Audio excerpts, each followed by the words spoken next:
Hoje visitamos a cidade de Abrantes. Abrantes, eu gostava de lhes fazer uma pequena história de Abrantes. Não vai ser fácil, como verão, mas antes disso queria chamar a atenção para o estranho monumento em que lhes estou a falar.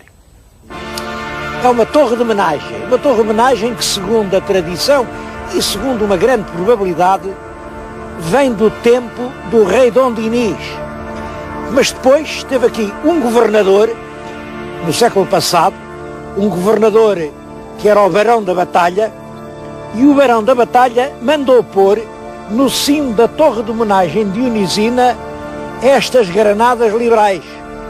Estão ali as bolas todas, e isto, como veem, é o símbolo dos artilheiros. Penso que esta torre foi centro de um castelo medieval, e antes disso esta região era evidentemente um local fortificado por populações pré-históricas, porque é um local privilegiado. Uma das pessoas aqui que me receberam na cidade empregou esta expressão que eu acho felicíssima. Abrantes era o entroncamento da nossa Idade Média. Era realmente o entroncamento onde se ligavam várias linhas comerciais, e daqui saía o abastecimento de palha para Lisboa. Aqui temos já muito de que falar. Primeiro, o rio que era a principal estrada de Abrantes, depois a palha, depois a história.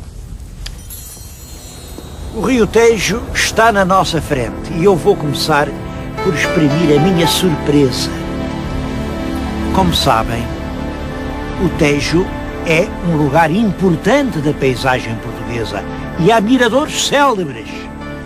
Por exemplo, as Portas do Sol em Santarém são célebres. Há muitos escritores que falaram delas como um dos mais espantosos mirantes portugueses. Pois eu acho que esta vista do Tejo, aqui em Abrantes, não fica a dever nada às Portas do Sol. Bom, é uma opinião e não há nada como ver para crer. Os meus telespectadores venham e vejam. É realmente surpreendente. Bom, mas não é para fazer comparações que eu estou aqui. É para falar realmente na importância que tem o Tejo.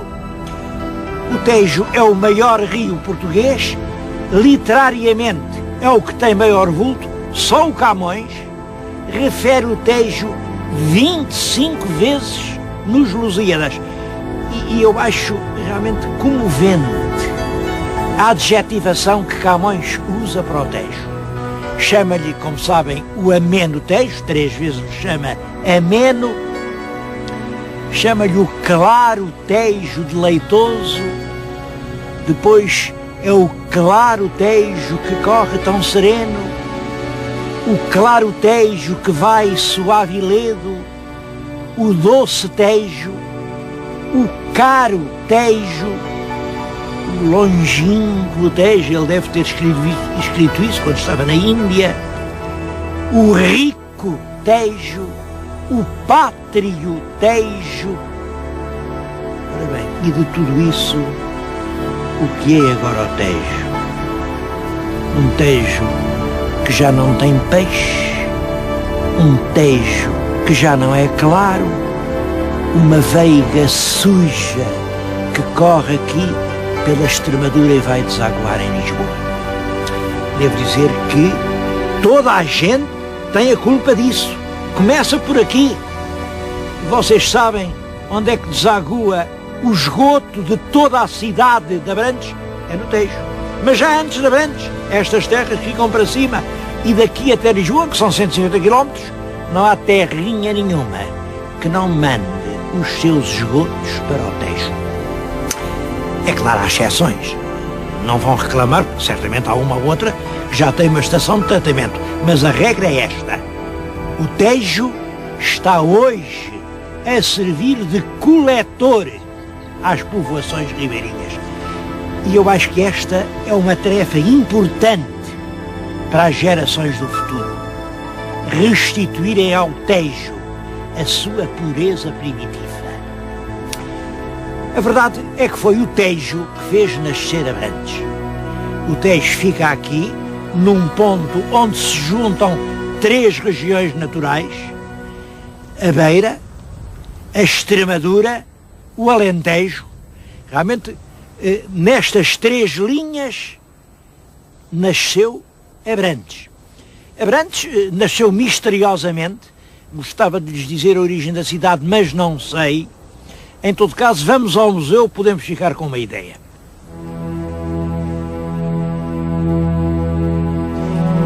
No Museu Dom Lopo de Almeida guardam-se algumas peças interessantes dos séculos XV, XVI, XVII, XVIII. Bom, mas para mim,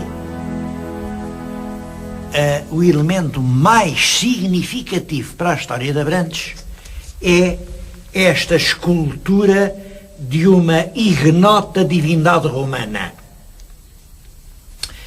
Apareceu não aqui propriamente na cidade de Abrantes, mas do outro lado do rio, num sítio que hoje chamam o Rocio, ao sul do Tejo, mas que até ao século passado se chamava apenas o Rocio de Abrantes. É evidente que esta estátua, que pesa toneladas, não rolou da cidade abaixo, nem veio rodada pela torrente do rio. Estava ali. E a existência de uma estátua desta importância documenta, sem dúvida nenhuma, uma presença romana com grande importância administrativa.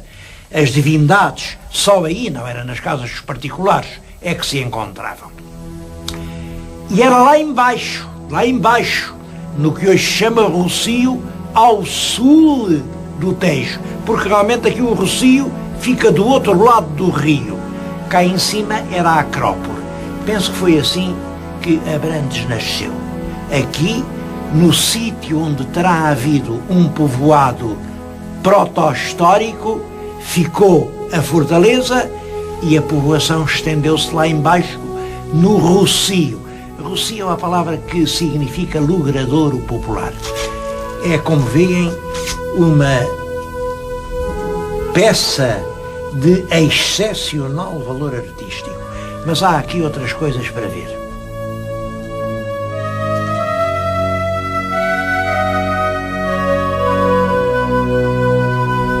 A verdade é que dessa eventual povoação romana hoje não há qualquer vestígio a não ser aquela estátua.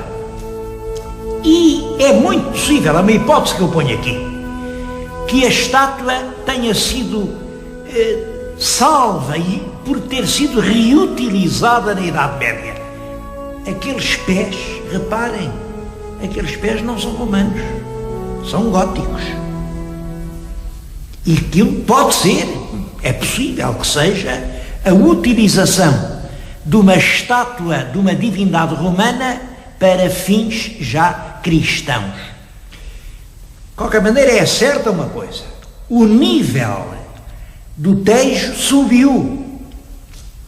Uma coisa curiosa, já em 1971, portanto, há 2 dias, praticamente, quando começaram a extrair areias do leito do rio, encontraram à profundidade de 20 metros grandes âncoras que se têm atribuído ao século XVIII. Mas reparem o que isto representa. Do século XVIII para cá, o fundo do rio sobe 20 metros. De qualquer maneira, é certo que só se volta a falar de Abrantes na Idade Média. Com a Reconquista, há um repovoamento, constrói-se o castelo e agora aqui entram em cena os Almeidas. O primeiro é um Fernando Álvares de Almeida, provavelmente porque era de lá, companheiro de Dom João I em Aljubarrota. O mestre nomeia um filho dele, que é este, é o Diogo Fernandes de Almeida, alcaide-mor do Castelo de Abrantes. O filho, Lopo, já é feito conde de Abrantes. Bom, e esta história dos condes de Abrantes é realmente curiosa. Primeiro, estes túmulos enormes. Diz aqui, nesta legenda, que eles foram aios dos infantes Dom Henrique e Dom Pedro. Foram aios e não só, porque reparem que este túmulo é realmente diretamente inspirado no túmulo dos infantes da batalha. Isto é uma cópia. Agora, estou a falar-lhes nisto por uma razão. Este Dom Diogo Fernandes de Almeida tinha como símbolo isto. Bom, mas o que é isto? Isto são realmente barris que estão suspensos por fortes correntes de ferro e que deixam cair qualquer coisa. O que é curioso é isto, é que uma coisa desta importância nunca foi interpretada. Isto está aqui desde o século XV e continuamos sem saber o que isto quer dizer. Reparem, logo em frente fica outro túmulo, o túmulo do filho dele, do Dom Lopo, e também o Dom Lopo tinha aquele emblema. Continuamos sem saber nada daquilo. Ali eu, enfim, vejo um cordão de corda, o cordão prende-se a um círculo de ferro, penso que aquilo era um silício, como sabem, era um instrumento de flagelação. As pessoas que queriam ir para o céu usavam uma coisa com bicos para se fazerem sofrer a si próprias, mas não é, também aquilo nunca foi interpretado. E estes dois monumentos, tão significativos, e nós sem sabermos nada o que eles queiram dizer, dá-nos bem uma ideia do que é a história de Abrantes. Nós não sabemos nada do passado desta cidade. Mesmo dos condes sabemos pouco. O primeiro era Lopo, o filho era João e o terceiro conde também era Lopo. E depois sei que não houve mais condes, porque, embora o terceiro conde teve filhos, mas os filhos havia qualquer coisa. Um deles foi estudar para a França. Resultado, veio de lá luterano. Teve um processo na Inquisição, isso está escrito. Não acreditava nas coisas da igreja, claro, não podia ser conde. Era esse que o pai dizia, e acho que era aqui em Abrantes que lhe dizia: ó filho, nem os franceses são tão franceses como tu. O outro filho tinha pontos de vista estranhos para aquele tempo, para aquele tempo. Imaginem que ele dizia nem mais nem menos que isto. Bom, isto, ser homem para uma mulher, é tão ordinário que todos são. É claro, todos são, mas ele não era. E nessa altura isso não ficava muito bem a ninguém e ele não pôde ser conde por causa disso. Acabaram os condes de Abrantes. De qualquer maneira, foi realmente o pai do primeiro conde que fez esta igreja, a igreja de Santa Maria do Castelo, que hoje é a sede do museu que eu os trouxe a visitar.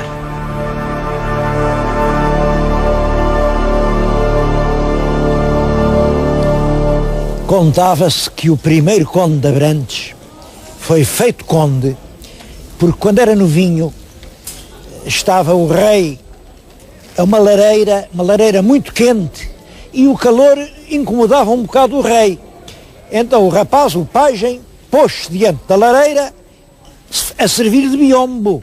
O calor não chegava ao rei. Bom, mas tanto calor apanhou que ele próprio, o vestuário, começou a arder. Aí o rei reparou, ficou muito impressionado com a dedicação do rapazinho. Isto contava-se, creio que não é verdade. De qualquer maneira ficou um ditado: tira-te daí, que Abrantes já é dada. Bom, e ele, enfim, não creio que ele tenha ardido por causa disso. Agora, quem foi queimado aqui nesta praça, exatamente ali no sítio onde agora estão a pôr um chafariz, queimado em estátua, foi o Marquês de Montemor.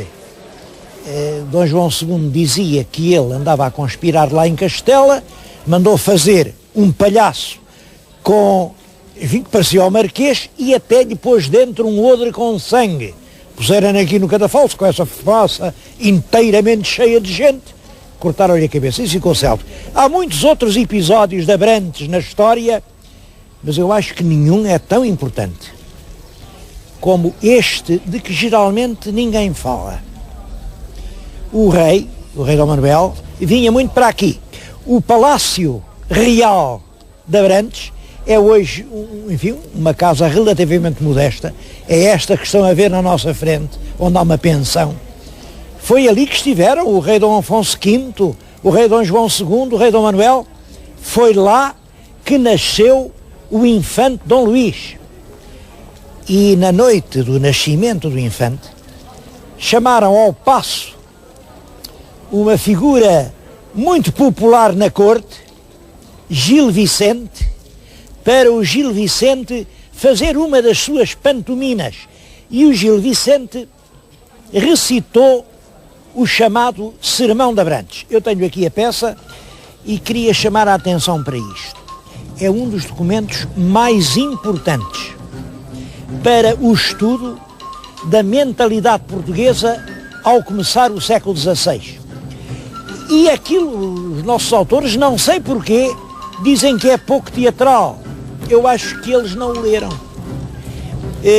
Realmente, Gil Vicente põe os trajos de um sacerdote, entra a brincar no palco e diz: eu vou fazer aqui de parvo, mas vocês deem-me licença a mim para ser tonto agora um bocado, porque eu dou-lhes licença a você para serem parvos a vida inteira. E depois, o jogo que ele faz é este. Os médicos conhecem 10 sintomas de morte próxima. São 10 sintomas.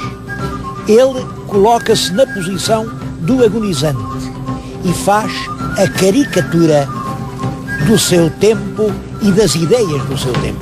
Vê-se que é um exercício de mímica e que o genial ator, a propósito dos sinais de morte, a contorcer-se naqueles regares, naquelas aflições e a dizer todas aquelas facécias, punha a corte a rir. Isto foi em 1505. Está Gil Vicente praticamente nos inícios da sua carreira. Foi quando nasceu o infante Dom Luís, mas também veio a nascer aqui o irmão, o infante Dom Fernando, outra grande figura de Abrantes. O infante Dom Fernando, mecenas. Olha, ainda agora, saiu o facsimilé de uma obra, a crónica do Fernão Lopes, a primeira parte da crónica de Fernão Lopes, quando era João I, foi mandada copiar e iluminar por ele. É um homem que fez realmente grandes cópias magníficas das histórias em que se contava o passado de Portugal. Esse homem mandou fazer a genealogia da sua família desde o Noé. Viveu aqui, nasceu aqui, morreu aqui, está enterrado aqui. Mas realmente ninguém aqui recorda o infante Dom Fernando.